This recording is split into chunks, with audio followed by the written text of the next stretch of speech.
Bismillahirrahmanirrahim. Al-Fatihah ila ruh habibina wa syafi'ina Sayyidina Rasulillah sallallahu alaihi wasallam wa alihi wa ashabihi wa azwajihi wa ikhwanihi minal anbiya wal mursalin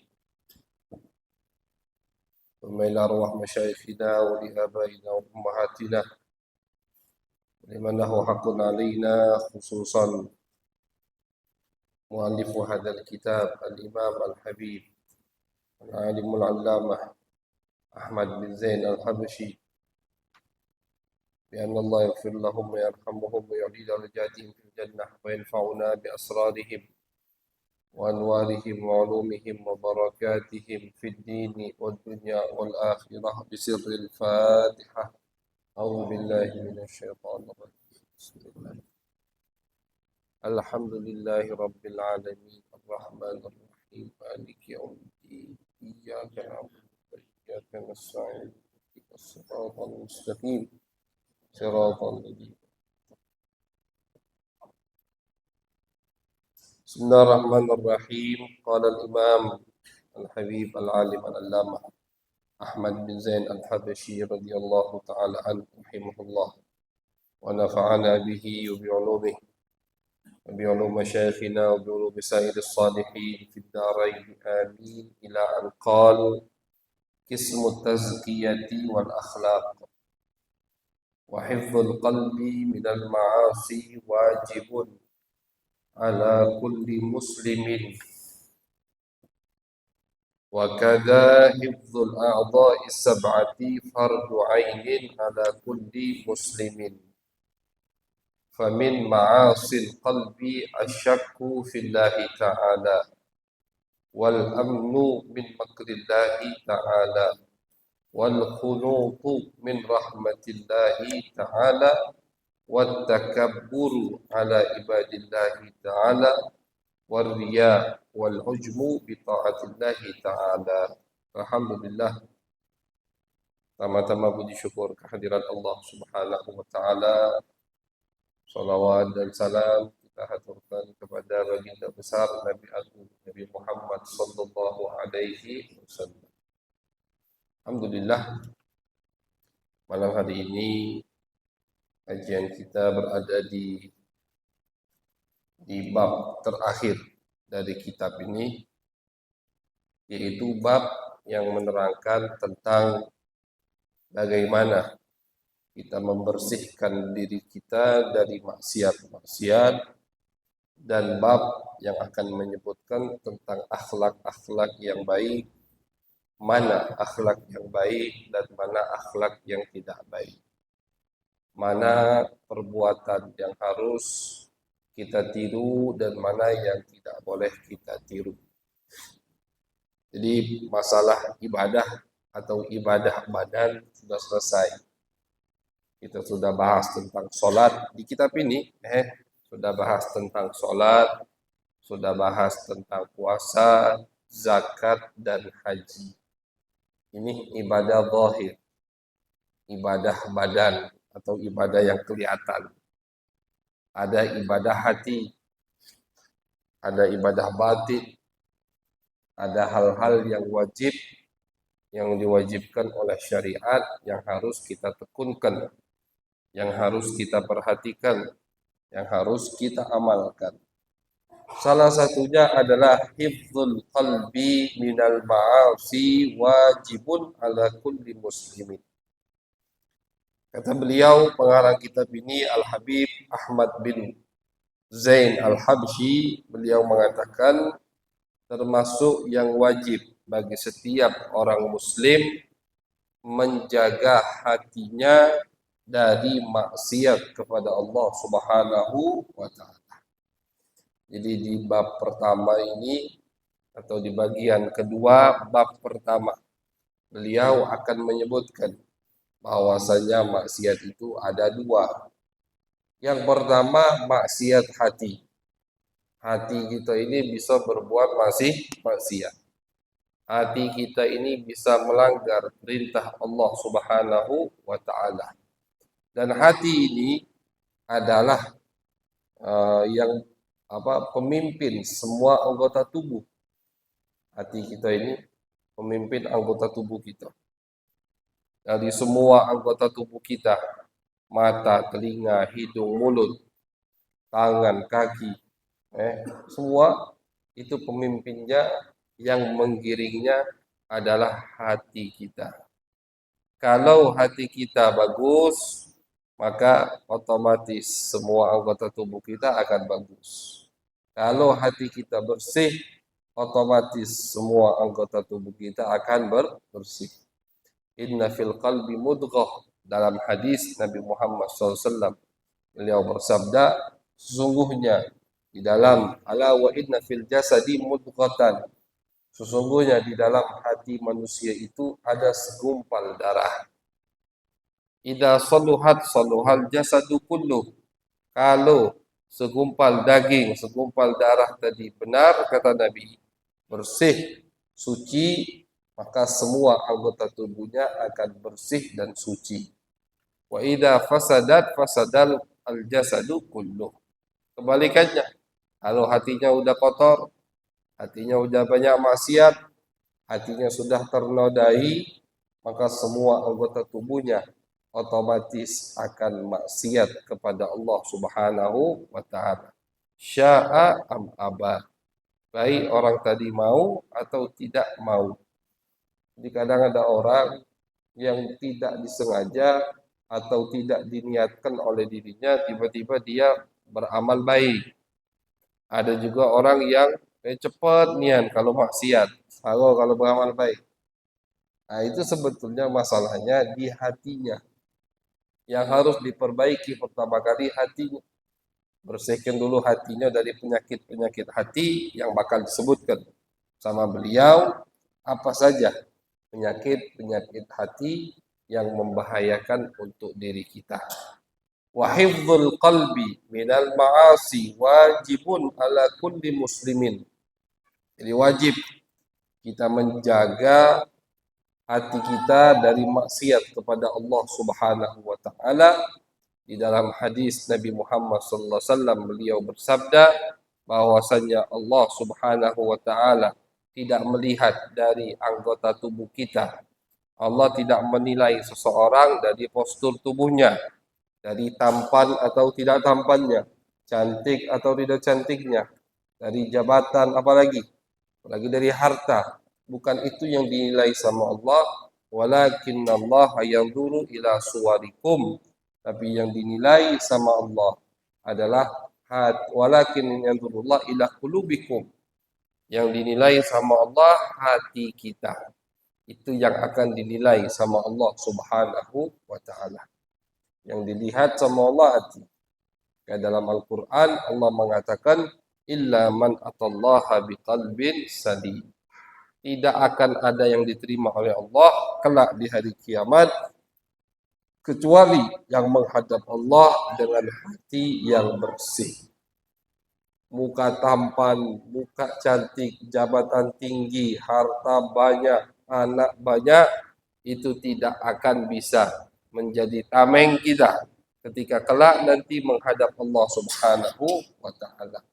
Tapi kalau hatinya bersih, hatinya suci, hatinya disukai oleh Allah, itulah yang diterima oleh Allah Subhanahu wa taala. Biqalbin salim, hati yang bersih, yang disabdakan atau yang disebutkan oleh Allah di dalam Al-Qur'an. Maka hatilah yang akan Allah lihat. Ketika kita hidup di dunia ini, Allah akan perhatikan hati kita. Allah akan lihat hati kita. Allah akan, jadi yang dipantau terus tuh hati kita. Kalau hati kita baik, maka semua amal baik akan mau tidak mau kita lakukan. Diberi taufik oleh Allah Subhanahu wa taala. Gampang kakinya ke masjid, gampang tangannya bersedekah, gampang matanya menjaga dari pandangan yang haram, gampang mulutnya untuk baca Al-Quran, panas telinganya kalau dengar maksiat. Ini semua jauh dia dari maksiat, anggota tubuhnya bersih karena hatinya bersih. Jadi oncaknya itu di hati. Oncanya di hati. Makanya kemudian beliau mengatakan, wa hifdzul qalbi minal ma'asi wajibun ala kulli muslimin. Wa kadza hifdzul a'dha as-sab'ati fardu ainin ala kulli muslimin. Juga wajib bagi kita untuk menjaga anggota tubuh kita dari maksiat kepada Allah tentunya. Jadi maksiat itu ada maksiat hati, ada maksiat anggota tubuh. Anggota tubuh 7.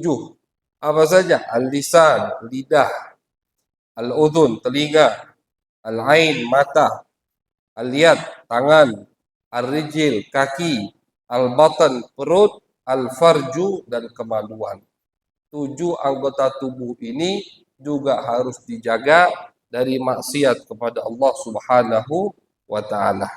Tapi kalau kita cuma perhatikan 7 anggota tubuh kita lupa dengan yang pertama, yaitu hati kita, sango. Oke, ada buku nak baik sango dia. Nak solat berat dia. Nak sedekah berat dia nak metu ke tangan. Kenapa? Hatinya lah kotor. Ternyata sedekahnya tadi berat apa? Dia tuh kalau sedekah niatnya bukan untuk Allah. Itu penyakit hati, tidak ikhlas berarti. Itu. Dia kalau sholat pengen dipuji, kata wong sago nak sholat. Dia nak. Jadi kalau urusannya di hati kan. Pengen kita rajin sholat. Pengen kita gampang mengeluarkan zakat atau bersedekah. Pengen kita gampang puasa. Pengen gampang melakukan semua kewajiban Allah, maka hatinya yang harus dibersihkan otomatis kata ulama.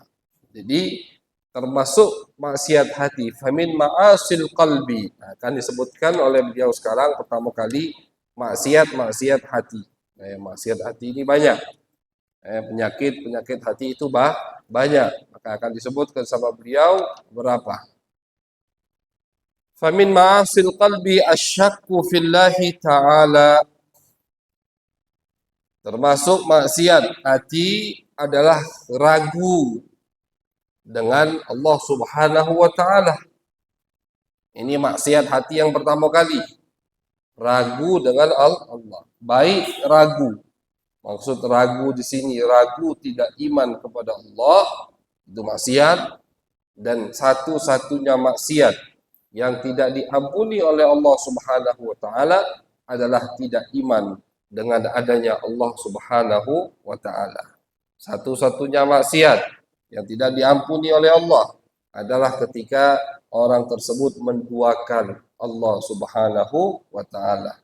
Innallaha la yaghfiru ayyushraka bihi. Allah tidak akan mengampuni dosa orang yang menduakan Allah. Kata Allah. Tapi dosa lain yaghfiru dzunuba jami'a. Dosa-dosa lain itu bisa diampuni oleh Allah Subhanahu wa taala.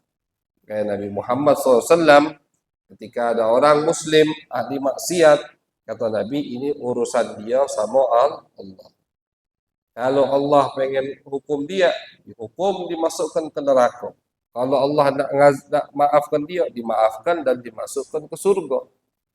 Tanpa ada yang berani protes. Karena semua milik Allah Subhanahu wa ta'ala. Jadi kalau dosa, selain dosa, dia tidak iman kepada Allah, itu ada kemungkinan diampuni oleh Allah Subhanahu wa ta'ala. Tapi maksiat hati yang paling besar, yang tidak mungkin diampuni oleh Allah, adalah maksiat orang meragukan adanya Allah Subhanahu wa ta'ala. Tapi misalkan maksiat tidak sholat, misalkan maksiat tidak zakat, tidak puasa, maksiat dosa besar, ada hukumannya, ada ancamannya, cuman masih ada kemungkinan diampuni oleh Allah Subhanahu wa taala. Jadi kalau kita ditanya apa maksiat yang tidak mungkin diampuni sama Allah, itu cuma satu. Apa? Maksiat tidak iman kepada Allah, tidak yakin dengan adanya Allah, atau menduakan Allah Subhanahu wa taala. Berkeyakinan ada Tuhan selain Allah. Berkeyakinan Ada Tuhan Bapa, Tuhan Anak, Tuhan Ibu. Itu dosa tidak diampuni oleh Allah Subhanahu wa taala. Itu yang pertama.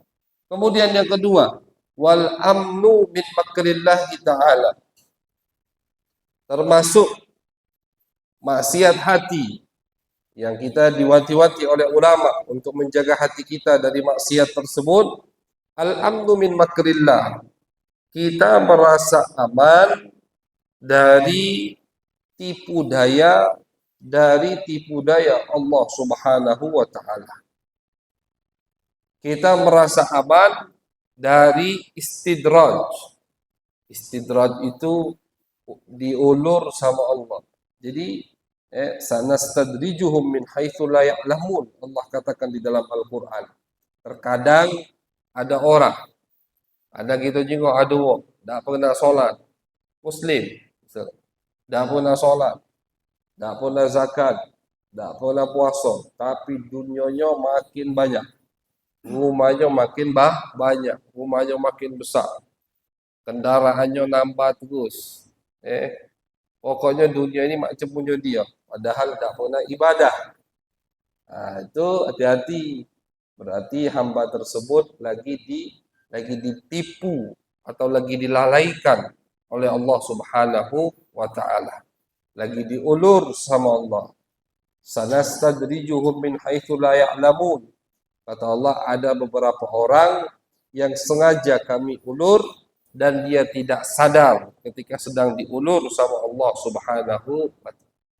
Maka dari itu Bapak-bapak, Ibu-ibu, para ulama dulu, mereka itu kalau sehari, 2 hari, 3 hari tidak dapat musibah dari Allah, mereka gelisah. Mereka gelisah. Beda dengan kita sekarang. Sebulan sekali dapat musibah, langsung untuknya macam setiap hari kena musibah. Setahun sekali kalau musibah, 2 kali, 3 kali, macam untuk paling saro hidup di dunia. Kalau aulia, ulama dulu, mereka sehari, 2 hari, 3 hari, nikmat terus misalkan hidupnya. Di situ mereka gelisah. Kenapa mereka gelisah? Ini. Mereka takut termasuk hamba yang diulur sama Allah. Sengaja hidupnya dinikmatkan oleh Allah. Jikalau wong yang di luar agama Islam, wong paling lemah hidup di dunia sekarang, wong kafir galau. Punya mobil mewah-mewah. Tidak bisa dibandingkan. Sekaya apapun orang muslim kalau dibandingkan dengan kekayaan, ini bisa bahkan bisa beli pulau. Kekayaan pemain bola ini bisa beli pulau. Saking kaya. Per detik itu pemasukannya dihitung berapa puluh ribu misalnya itu. Saking kaya. Padahal mereka musyrik. Mereka bukan orang yang beriman kepada Allah. Apalagi percaya dengan adanya Allah, apalagi dengan Nabi Muhammad sallallahu alaihi wasallam. Sengaja sallallahu alaihi. Jadi jangan kecil hati gitu. Apa kami sanggup ya Ustaz hidup di dusun ini. Kemarau pula sekarang laju jadinya. Wong di sana tak pernah ke masjid, yang tak kenal sama Allah, tak pernah sholat, tak pernah sujud, tak pernah muka Al-Quran, lemak dia hidupnya. Nah, ini keluhan juga pernah dikeluhkan, diadukan oleh sahabat kepada Nabi Muhammad SAW. Sayyidina Umar bin Khattab suatu hari datang menghadap Nabi, dan Nabi waktu itu lagi tidur. Nabi bangun tidur dari tempat tidur yang kasar, tikar, sehingga membekas di pipi Nabi Muhammad SAW. Sayyidina Umar menangis. Kata Nabi, kenapa kau nangis wahai Umar? Ya Rasulullah, kata Sayyidina Umar, aku pernah melihat Raja Persia, Raja Romawi, mereka itu pakaiannya dari sutra. Minumnya itu dari gelas yang dari emas. Spraynya itu sutra, selimutnya sutra, galau-galau lembutnya. Padahal mereka ala dhalalah. Padahal mereka itu orang-orang yang sesat, tidak kenal Allah. Mereka orang yang jadi akan penghuni neraka. Sedangkan engkau, utusan Allah yang paling dicintai oleh Allah. Aku jengok tidur dari tikar yang kasar ini sedih, kata Sayyidina Umar. Jadi bayangkan Nabi Muhammad SAW, beliau tidur di atas tikar yang kasar sehingga berbekas di pipi beliau. Dijengok sama Sayyidina Umar. Nangis Sayyidina Umar, sedih. Atau Sayyidina Umar, Raja Persia, Raja Romawi, dan raja-raja yang lain nikmatnya hidupnya. Sedangkan kau begini ya Rasulullah. Apa kata Nabi? Ala tardawna ya Umar an yakuna lahumud dunya wa lana al-akhirah. Apakah kau tidak setuju? Apakah kau tidak puas wahai Umar? Untuk mereka dunia dan untuk kita akhirat. Biarlah mereka lemak di dunia, kata Nabi. Kita lemaknya kaget di surga. Biarlah mereka nikmat di dunia. Kita nikmatnya nanti di surga. Kalau dibandingkan nikmat dunia dan nikmat surga, maka tidak bisa dibandingkan. Tidak bisa dibandingkan. Nikmat di dunia, senikmat-nikmatnya, pasti ada batasnya. Kekayaan, sekaya apapun orang, kalau tidak duitnya yang habis, umurnya yang habis. Kadang ada orang kaya nian. Duitnya tak tahu tak mau miskin habis itu. Apa itulah dunia. Dari kaya sampai jatuh miskin. Berarti duitnya yang habis. Ada yang kaya nian, tak lama meninggal habis itu. Berarti umurnya yang habis. Nah, jadi kenikmatan dunia tidak kekal abadi. Kalau dibandingkan dibandingkan dengan nikmat surga, maka tidak bisa dibandingkan. Nikmat surga kekal abadi. Mana ainun ra'at, wala udhunun sami'at, wala khatara ala qalbi bashar. Kata Nabi Muhammad, nikmat surga itu tidak pernah dilihat oleh mata, tidak pernah didengar oleh telinga, dan tidak pernah terlintas di pikiran manusia. Sehebat apapun orang yang bisa menghayal, tidak bisa dia menghayalkan nikmat surga. Karena kata Nabi, hayalan dia itu, yang dia pikirkan, itu di atas, nikmat surga di atas dari yang dia pikirkan. Itu kata Nabi Muhammad SAW. Jadi kata Nabi, biarlah nikmat dunia buat mereka, nikmat surga buat kita. Jadi memang kehidupan di dunia ini untuk orang yang beriman, untuk orang yang dekat atau cinta kepada Nabi Muhammad SAW. Terkadang kehidupan dunia kita mengalami kesulitan, tapi jangan kecil hati, karena memang begitulah hidup di dunia. Bahkan tadi termasuk maksiat hati, ketika orang merasa aman dari siksaan Allah, aman dari tipu daya Allah. Bukan Allah menipu, bukan.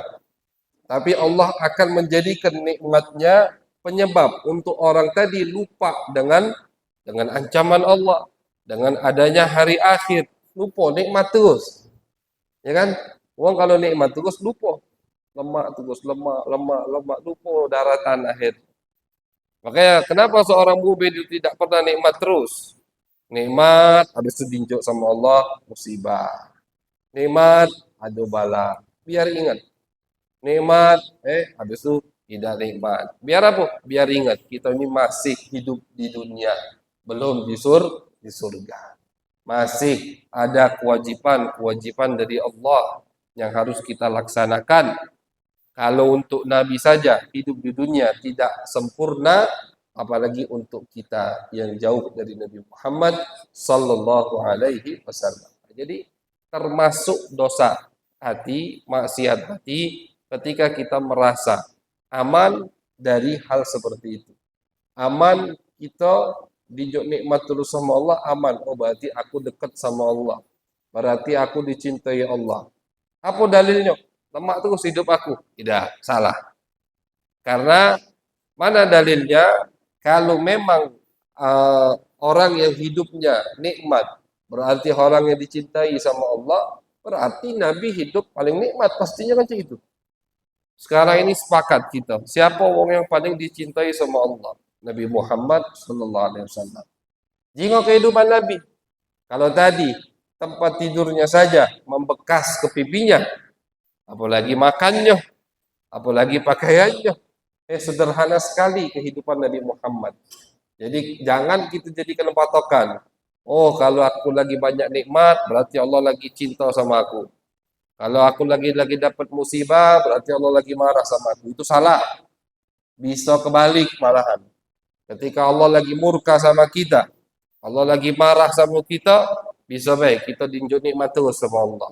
Biar apa? Biar kita lupa sama Allah. Biarlah lupa, jangan ingat sama aku. Biarlah. Sekalian kaget disiksanya di neraka. Nauzubillah min dzalik. Oleh karena itu, para aulia, para ulama, para masyayikh, para guru, ketika mereka tidak mendapatkan cobaan, mereka merasa nikmat sehari, 2 hari, seminggu. Mulai mereka muhasabatun nafs.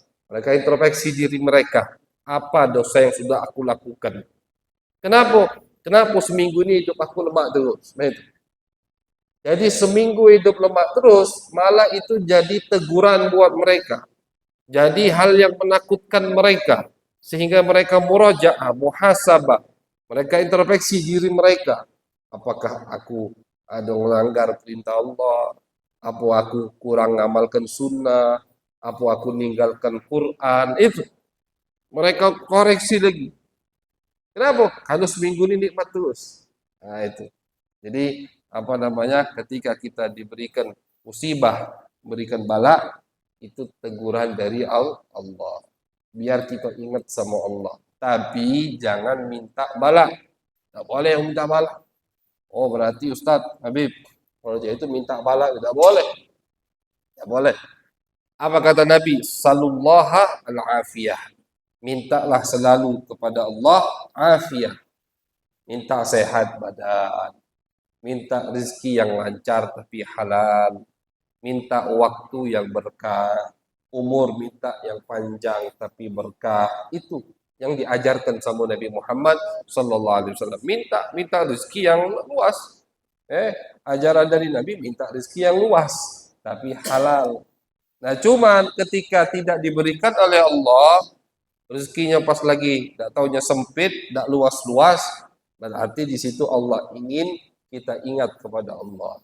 Nah, itu. Ya.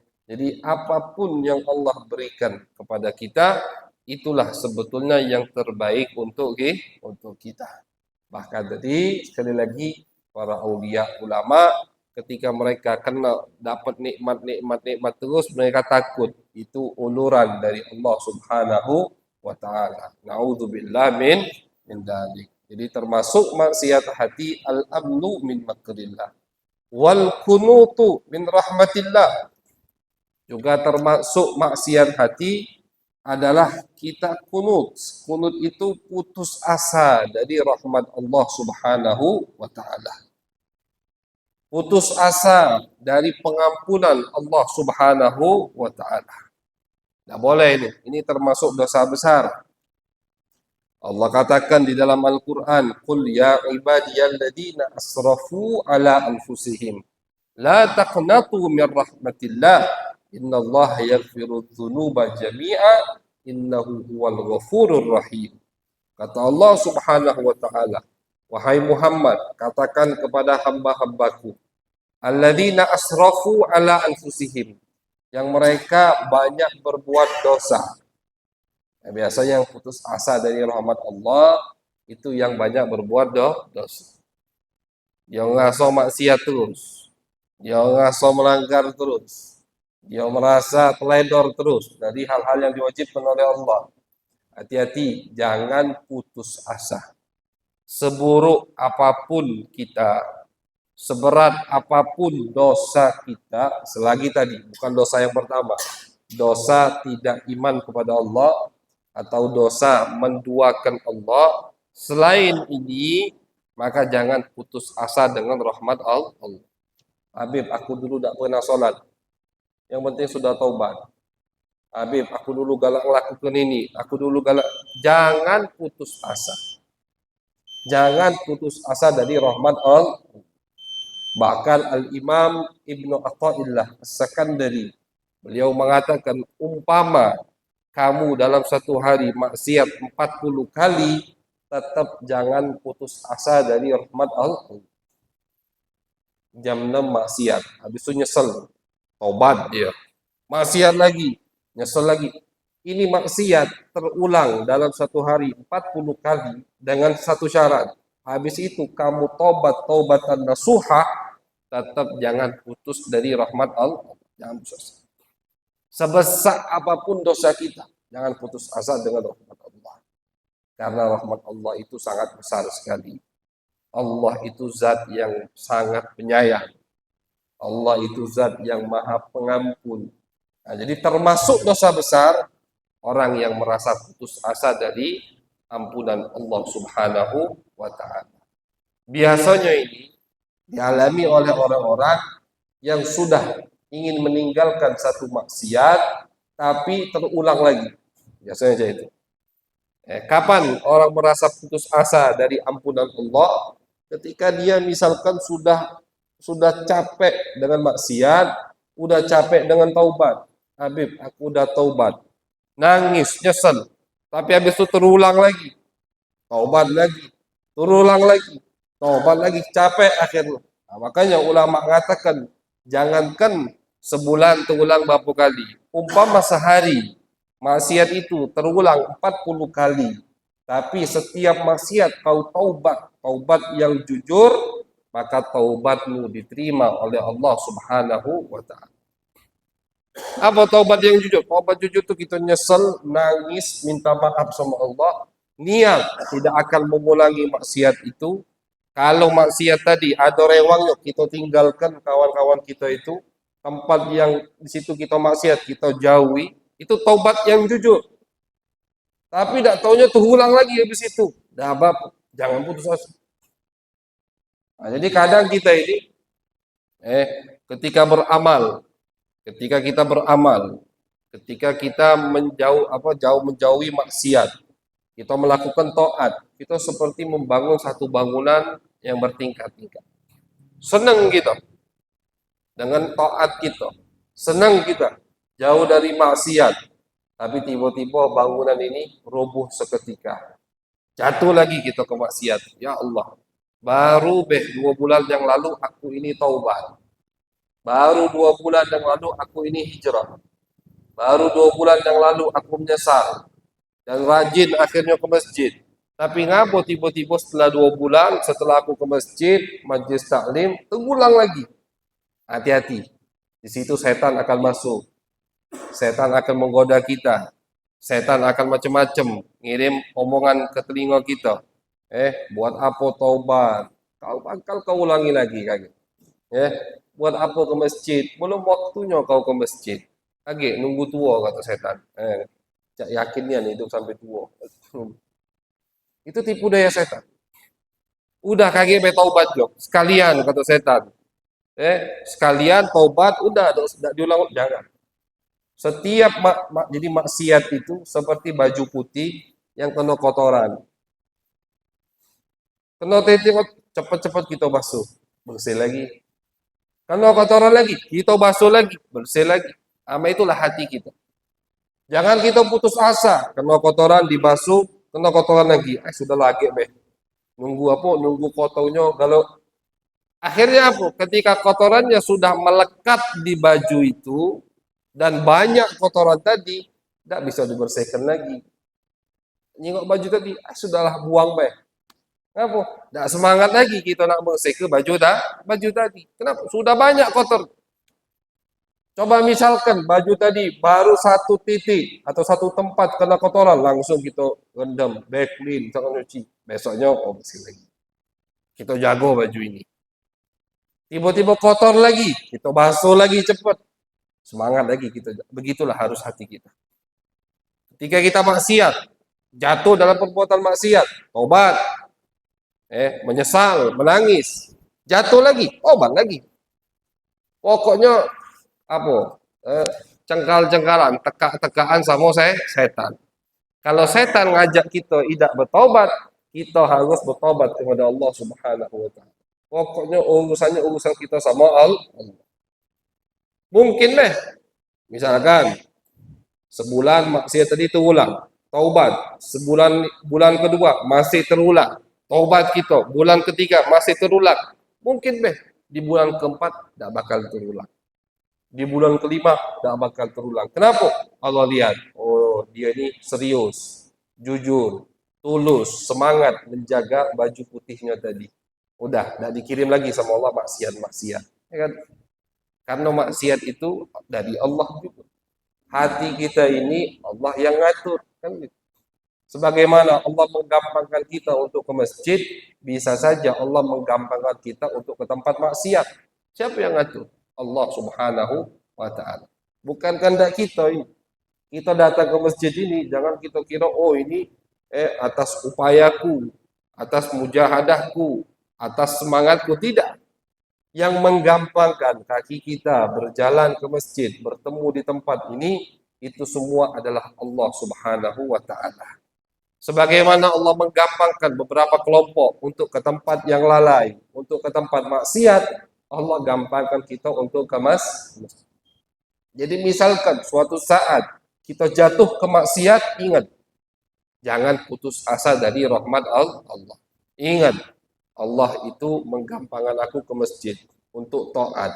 Sekarang jatuh maksiat, Allah mudah bagi Allah untuk merubah kebiasaan burukku, untuk merubah kesukaanku terhadap maksiat itu sangat mudah untuk Allah Subhanahu wa taala. Jadi kata ulama, kenapa kita tidak boleh putus asa dari rahmat Allah ketika kita banyak maksiat?